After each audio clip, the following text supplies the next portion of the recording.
ये विक्रम जी, बात ऐसी है कि मैं बांग्लादेश में रह चुका हूँ। और एक टाइम था जब लेट एटीज में प्रेसिडेंट इरशाद थे वहाँ पर। और उस वक़्त में 2 करोड़ करीब हिंदू कहे जाते थे वहाँ पर हैं। और टोटल आबादी बांग्लादेश की उस वक़्त साढ़े 12 करोड़ करीब थी। लेकिन अगर आप कोई भी स्पीच उठा करके देखें प्रेसिडेंट इरशाद की, तो वो हमेशा उसमें 10 कोटि मानुष मीन्स 10 करोड़ की बात किया करते थे।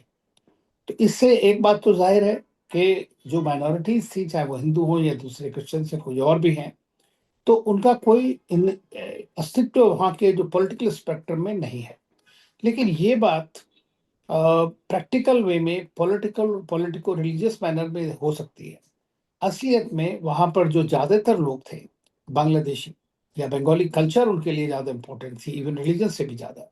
एक टाइम पे मैंने देखा कि वहाँ पे नजरुल गीति और रविंद्र संगीत, ये दोनों को उतना ही प्यार था, एक दूसरे के साथ वही बात थी। लेकिन क्योंकि रिलीजन में जब पॉलिटिक्स आ जाती है, तो वो एक बहुत बड़ा पोटेंट मिक्स हो जाता है और बहुत खतरनाक हो जाता है। और वही बांग्लादेश के साथ लगातार होता रहा है।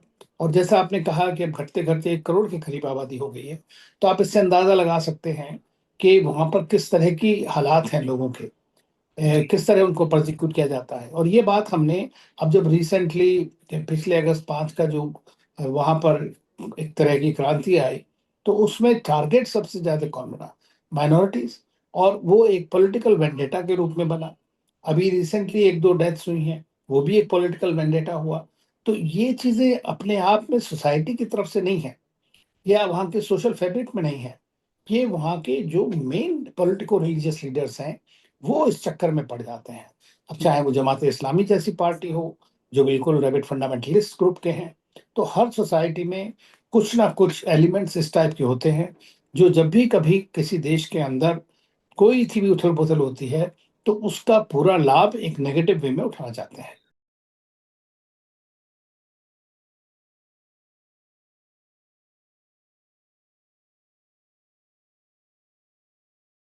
बिल्कुल, इस चीजों में क्या होता है, देखिए, अब ये एक तरह का, जैसे किसी एक आदमी की डेथ हो गई, मान लीजिए मार दिया गया उसको, और हमने देखा है, और उसके जो परपिटेटर्स हैं, उनके ऊपर अगर कोई सरकार कोई भी नियंत्रण न कर पड़े या उनको पकड़ ना पाए, तो उससे क्या जाहिर होता है? उससे ये जाहिर होता है कि दूसरे भी ऐसा कर सकते हैं, इम्यूनिटी हो जाती है उनको, और इम्प्यूनिटी के साथ जो सहन कर सकते हैं। तो वही एक सिचुएशन जो इस वक्त बांग्लादेश में देखने को मिल रही है।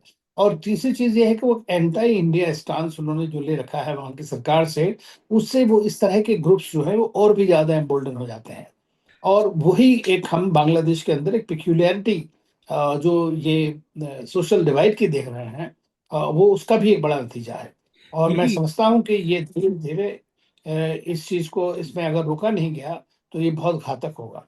अभी यही देखिए, जी जो बिल्कुल। वहाँ बीएनपी के नए लीडर आए थे अभी, रहमान साहब, उन्होंने जो है सबसे बड़ी बात पहले दिन ये कहा कि वो ऐसा बांग्लादेश चाहते हैं जिसमें चाहे हिंदू हो, मुसलमान हो, क्रिश्चियन हो, सब लोगों को बराबर का रास्ता मिले।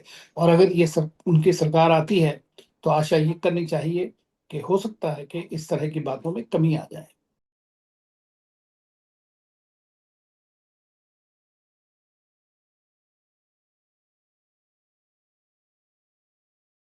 ये तो बात सही है कि जो भी आप जो कह रहे हैं उसमें काफी तथ्य है। लेकिन ये जो पॉलिटिकल किलिंग्स होती हैं, उसका मैं नहीं समझता कि इस चीज से कोई डायरेक्ट ताल्लुक है।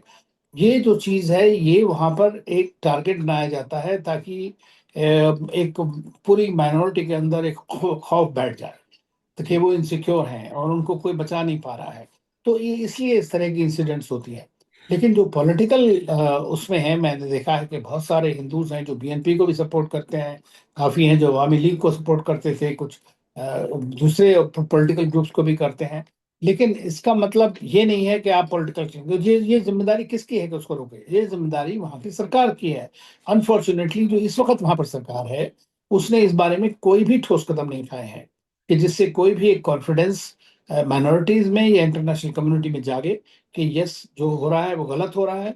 और उसमें वहाँ की सरकार पूरा जो है कुछ एक्शन ले रही है। नहीं तो इसको आप सिर्फ एक कॉम्प्लिसिटी कह सकते हैं।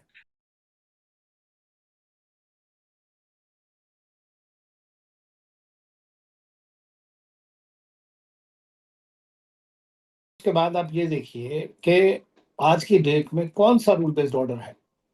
जिस देश के पास ताकत है वो किसी भी देश में जाकर के चला जाता है, वहाँ के लोगों को उठा के प्रेज़िडेंट को उठा के ले आते हैं।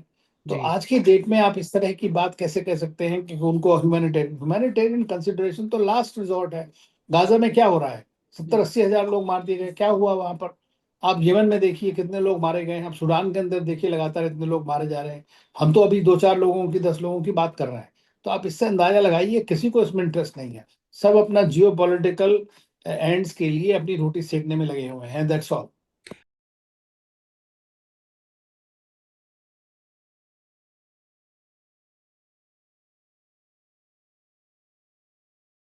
कि हम एक लॉ बेस्ड डेमोक्रेसी हैं और हम हर देश की सोवरेनिटी, उसकी टेरिटोरियल इंटीग्रिटी, चाहे वो बांग्लादेश हो या कोई और देश हो, और उसको हम पूरी तरह से सपोर्ट करते हैं। और भारत ने हमेशा यही कहा है कि ये वहाँ की सरकार का मामला है कि वो अपने सारे सिटीजन्स को, चाहे वो माइनॉरिटीज़ हों या दूसरे लोग हों, उनका पूरी तरह से प्रोटेक्शन करे। और अगर उसमें उन्हें भारत की आवश्यकता है किसी तरह की, तो भारत उसको प्रोवाइड करने को तैयार है। लेकिन ये बेसिक रिस्पॉन्सिबिलिटी जो भी गवर्नमेंट ऑफ द डे है, उसकी है। ये भारत की एक वो रहती है, लेकिन चूँकि वहाँ के ज़्यादातर लोग जो हिंदूज़ हैं, वही टारगेट होते हैं, तो ऐसे में वो भारत के लिए भी एक समस्या पैदा कर देता है। दूसरी चीज़, हमारे जितने भी नेबर्स हैं, उन सब के साथ हमारी स्टेट्स भी जुड़ती हैं, और जब स्टेट्स जुड़ती हैं, तो ये एक तरह से डोमेस्टिक जो इंडिया की पॉलिटिक्स है, उसका भी उसके ऊपर असर पड़ता है। डोमेस्टिक पॉलिटिक्स के ऊपर भी और वहाँ की उसके लिए पड़ी।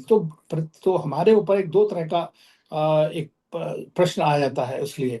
तो भारत ने हमेशा से कहा है, और वहाँ की सरकार से, चाहे वो मिस्टर मोहम्मद यूनुस की सरकार है या उससे पहले की जो सरकारें हैं, कि माइनॉरिटीज़ को पूरी तरह से सुरक्षा प्रदान की जाए, उनको देखा जाए और उनको आगे बढ़ने का मौका दिया जाए, क्योंकि वो भी बांग्लादेश के वही सिटीज़न्स हैं, और उसी देश के सिटीज़न हैं, वही वहाँ के डेवलपमेंट में साझेदार हैं।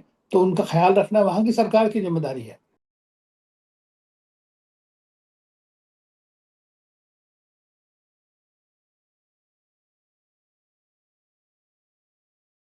कुछ नहीं, कैसे क्या बोलें इसको, हिपोक्रेसी है। हम तो जी, हमेशा से वो बोलते रहे हैं भारत में, अगर भारत में एक कहीं कुछ हो गया छोटा-सा, तो अब देखिए दुनिया भर के लोग आकर के उसके ऊपर उठ उठ के खड़े हो जाते हैं। क्योंकि वो जानते हैं कि भारत एक ऐसा देश है, जिसमें इतनी सहिष्णुता है, इंक्लूसिवनेस है, डाइवर्सिटी है। तो और उस इंसिडेंट को मतलब भी नहीं होगा। लेकिन वो उस बात को ज़रूर ले आएँगे, उसको ह्यूमन राइट्स के बारे में। लेकिन आपको शायद पता हो कि जो ह्यूमन राइट्स की जो वो रिपोर्ट्स आती हैं हर साल में, उसमें सबसे ज़्यादा ह्यूमन राइट्स का वायलेशन जो है United states of America number 1 पे आता है, बिल्कुल। और कई सारे वेस्टर्न कंट्रीज़ भी आते हैं। तो ऐसा नहीं है कि ये सारे जो हनन होते हैं इस तरह के अधिकार माइनॉरिटीज़ के, वो सिर्फ़ डेवलपिंग कंट्रीज़ में ही होते हैं। तो ये हर जगह की ये समस्या है, लेकिन वो सिलेक्टिव अमनीज़िया हो जाता है उनको उस वक़्त।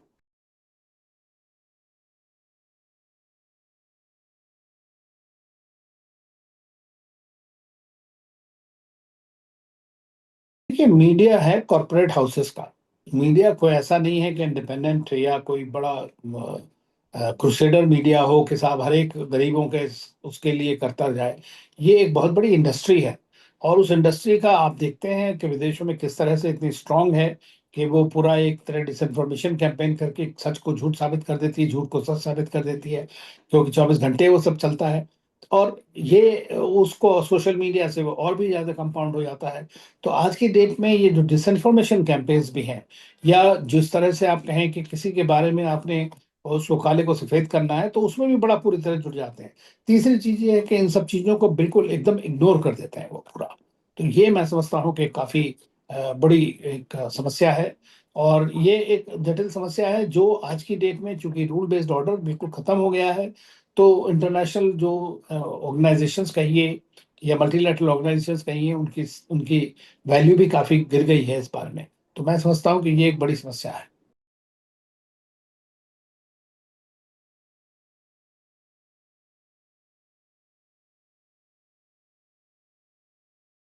हम ना अपने देश में किसी दूसरे देश की बातों को बर्दाश्त करते हैं, इंटरफेरेंस, ना हम इंटरफेयर करते हैं।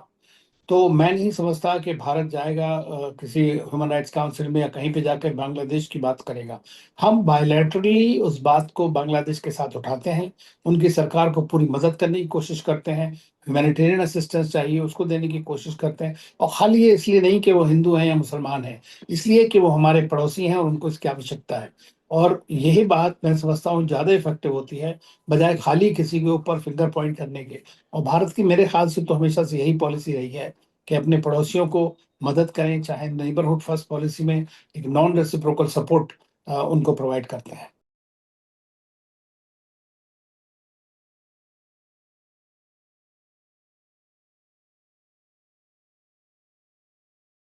बहुत ज़्यादा आवश्यकता है, ख़ास तौर से अगेन जहाँ टेररिज़्म की बात है, वहाँ पे भी डबल स्टैंडर्ड्स अप्लाई होते हैं। और प्रधानमंत्री मोदी ने तो बार-बार कहा है कि एक अनफॉर्च्यूनेट सिचुएशन ये है कि आज तक इंटरनेशनल कम्युनिटी टेररिज़्म को ही डिफाइन नहीं कर पाई है, उसके अगेंस्ट सॉलिडेरिटी या एक्शन लेने की तो बात ही कहाँ तक आती है। और ये हमने ऑपरेशन सिंदूर के दौरान भी देखा कि इंटरनेशनल कम्युनिटी ने किस तरह का बिहेव किया। और पाकिस्तान आज की डेट में भी बिल्कुल एक इम्यूनिटी से जी रहा है, और सबको पता है कि वहाँ पर हेवन ऑफ टेररिस्ट है। अब वो बांग्लादेश में भी आकर के उसको फैलाने की कोशिश कर रहे हैं।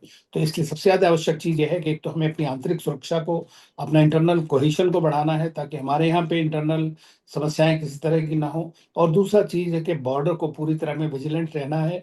और at the end of the day एकला चलो रे जो है, जहाँ तक टेररिज़्म की बात है या अपने देश की सिक्योरिटी की बात है, उसमें और कोई विकल्प हमारे पास इस वक़्त नहीं है।